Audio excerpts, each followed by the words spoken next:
មានសំណួរជាច្រើនដែលពីឪពុកម្ដាយគាត់តែងសួរគ្រូតើជំងឺហឺតមនុស្សកុមារតើយើងអាចមានវិធីសាស្ត្រឬក៏ការព្យាបាលជាអត់គ្រូអូខេតកតងនឹងជំងឺហឺតកុមារនិងការព្យាបាលរបស់ជំងឺហឺតនោះ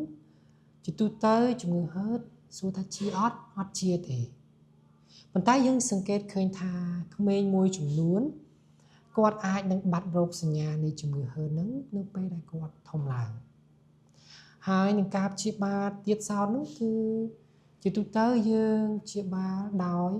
ទី1គឺយើងគ្រប់គ្រងនៃរោគសញ្ញារបស់ពួកគាត់ឧទាហរណ៍ដូចជាក្អកឈឺទ្រូងឬក៏រំខានពួកគាត់នៅពេលគេងឬក៏គាត់លេងកីឡាហាត់ប្រាណអីអត់បានដូចគេហ្នឹងគឺយើងកាត់បន្ថយនៅរោគសញ្ញាទាំងអស់ហ្នឹងនិងបន្ថយមួយចំនួននោះគឺហានិភ័យមួយចំនួនដូចជា